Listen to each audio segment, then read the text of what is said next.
morning, Internet friends. I hope you're having a great day, and I hope I'm having one too. I had a very interesting day yesterday. I went to the Unitarian Church, and they had a presentation from Stewart Phillip, the Grand Chief of the Indian Nation in Canada, former Chief of the Penticton Indian Band, and the subject was the pipelines which are being under construction or started in northern British Columbia, and which various Indigenous groups are fighting and protesting against, and putting protest camps in the way of the pipeline crews when the pipeline crews try to proceed on Indigenous land.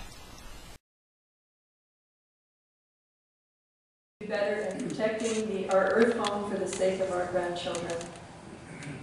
In 2017, Grand Chief Stewart Phillip and his wife Joan Phillip were awarded the Eugene Rogers Environmental Award by the Wilderness Committee for their decades of commitment to preserving and protecting lands, waters, and the environment for future generations.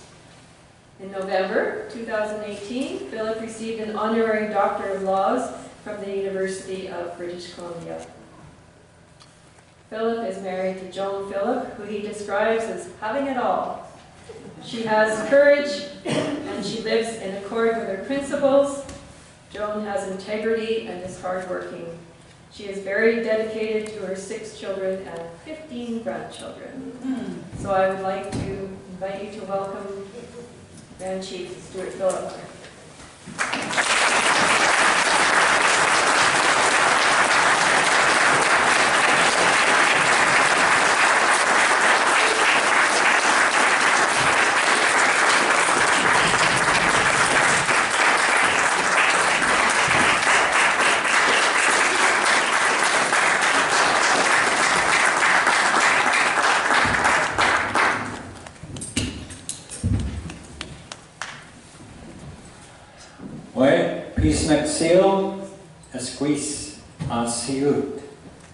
In our Tsilachen language, that's simply good day, my dear friends and relatives. My traditional name is Siut. I noticed that when I was kindly introduced, there was an indication that Joan and I were blessed with 6 children. Sadly, Mary's partner and my son, who was 42 years old, died of an overdose on August the 7th of this year, which just demonstrates that we are indeed in this life together. And the opioid crisis has impacted all of us. As I listened to the readings and the teachings when I first arrived, and you know, we're a lot more similar than we realize in this world. And as Indigenous people, it's a universal teaching that we too were blessed with the creation from our Creator, who we call Quilichutin. And we were gifted our lands, our territories. But there's enormous responsibilities that go along with that in terms of caretaking the land. We are taught that we must caretake the land and the waters and everything contained therein, Mother Earth. And we're also taught that we must look after our people, our languages, our culture, our traditions, and most importantly, our spirituality. And it's a well-known fact that throughout the space of time, Indigenous peoples have lived very, very closely with the land. A spiritual connection to the land based on enormous respect for the land and creation. And it's something that is part of our teachings, which is foundational to our spirituality. So it's no great wonder that when there are activities on the land that are a threat to the delicate ecosystems that threaten the land itself, the wildlife populations, the fish, the killer whales, you name it, you will find Indigenous people standing up and speaking out against the wanton destruction of the environment, which is a function of the system that we all find ourselves living under. And of course, I'm talking about the capitalist system, this notion of commodifying everything under the sun and seeking to exploit those commodities for profit. And it's a very destructive system. Since time from the Industrial Revolution up until now, we've lost pretty much half of the species on the planet, wreaked terrible destruction on the land and the environment, the atmosphere, and so on and so forth. But the the governments don't seem to have the depth of innovation or imagination to move towards a system that seeks to live more in balance and harmony with the land, as the Indigenous philosophy has taught us to do for millennia. And when I came up through the back, through Carmi and 201 and Highway 33, it's really heartbreaking to see the clear cuts up there. I've spent my entire adult life out on the land hunting and with Joan.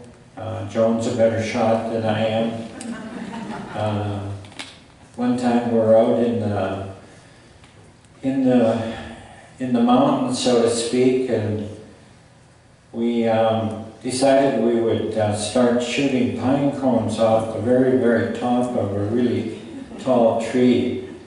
And I never shot any pine cones off that tree, but Joan, every time she took a shot, a pine cone would go spiraling out, and it was really embarrassing. Because we had another group of people pull up and they were watching. And they were egging us on, and it just made it all worse because I kept missing, worse. But I've been blessed with having someone like Joan in my life, because if it wasn't for Joan, I wouldn't be standing here, I wouldn't be doing the work that I do. I wouldn't have adopted the principles that I have taken into my life. And Joan has an absolutely enormous sense of integrity, and Joan's philosophy is we have to do the right thing no matter what. So Joan and I have been together now for somewhere in the neighborhood of 42, 43 years. We've been married for 34. And we've been blessed with 15 grandchildren. And when you have grandchildren, and I know I'm singing to the choir here, you look at the world differently. So we're in a really bad place right now. We have the wildfires in the summer now that have burnt up millions of acres of forest land, and we all know in this room that each and every summer it's going to be hotter than the summer previous. The trajectory of global warming goes up like this. And we're getting very, very close to the tipping point. The latest science says we have 12 years, 11, to turn this around, or you know, it's going to be unthinkable. He told us that climate change isn't something that happens in a uniform manner across the country. It's going to be worse in the north. And he talked about the those I can never remember, jet streams. How right now they go like this, and how they're going to start going like this. And you know, human beings are an interesting species. You know, you hear about the proverbial frog. They say if you put a frog in a pot of cold water and you start to heat the water, the frog will just stay there until it's, you know, until it's gone. That's the way we are. You know, we witness this every single year. You know, the smoke outside and whatnot, and we wring our hands and, you know, whatnot, and yet we just stand silently by and, you know, think somehow it's going to go away. Maybe somehow the government will fix it. Well, we know that's just not going to happen. I want to acknowledge the women in the room, because it's really the strength and the courage and the integrity always arises from women. There's no question about that throughout world history. But I love the Wet'suwet'en people. They're absolutely, they're so inspiring. The young people, the elders, the hereditary leaders, they're so strong, and they take their caretakership of the land very, very seriously. Their hereditary and traditional laws completely eclipse any laws that Canada has or British Columbia. I will continue to speak out and to support them. I have a lot of chiefs in this province that are wanting to hang me right about now. Because unfortunately a lot of our band council chiefs have signed agreements.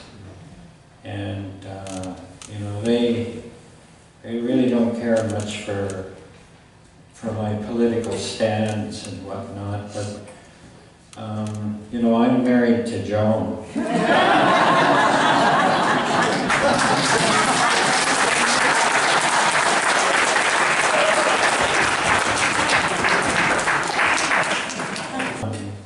The real power of the people is when everybody speaks out.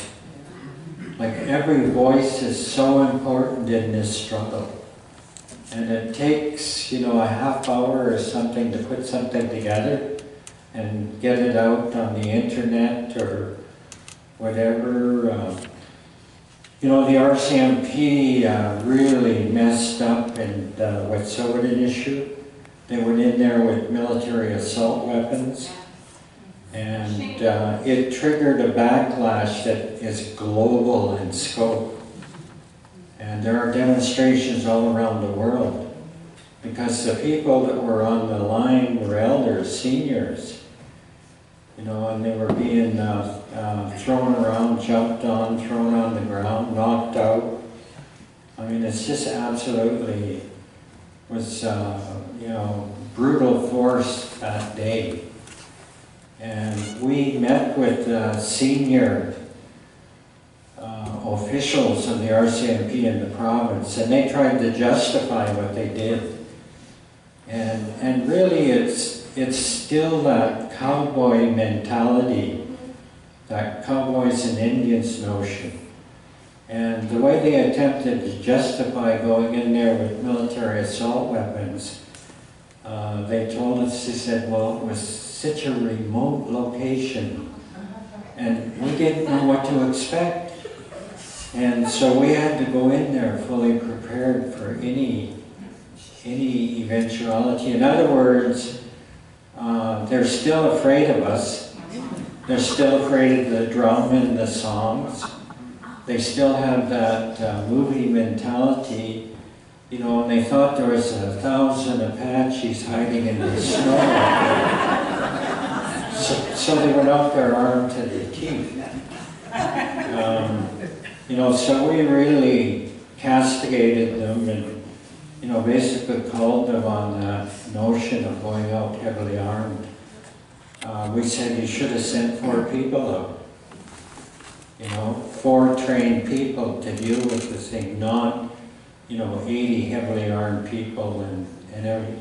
And they had the audacity to ask us to do away with all of the footage of the raid.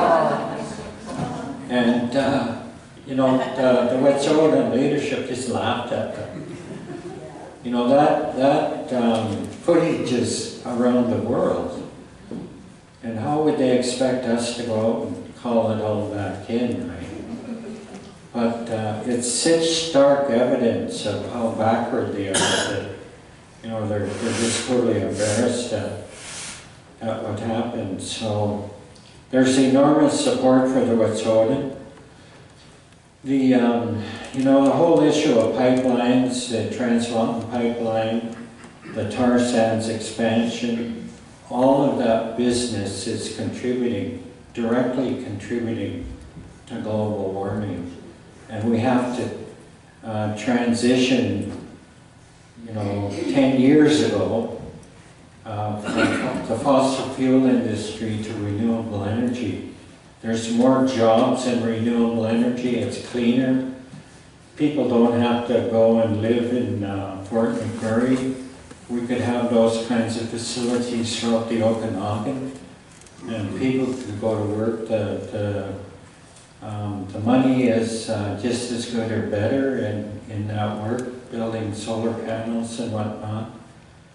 But it's the oil industry that has you know, that for you know, for the last over 100 years I've had that cash cow, that money machine, and they don't want to let go of it.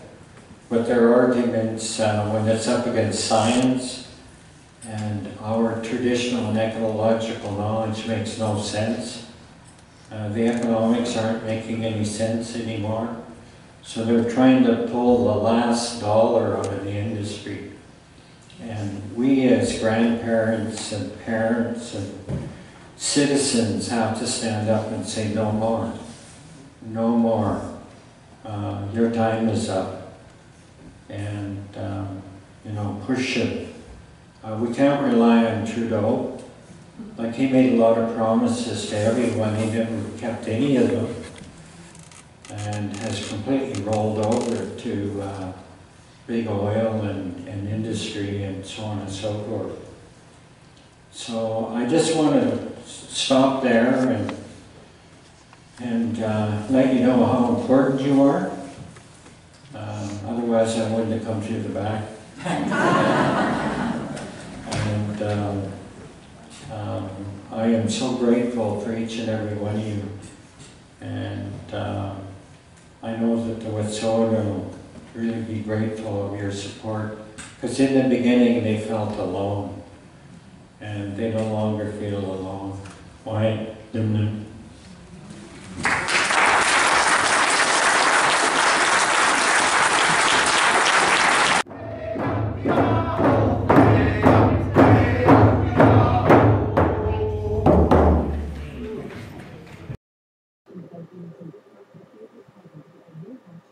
Well, that was an important message from Chief Stewart Phillip, and I hope you enjoyed my video today. Please like, share, and subscribe to my channel. And thank you for watching. We'll see you later.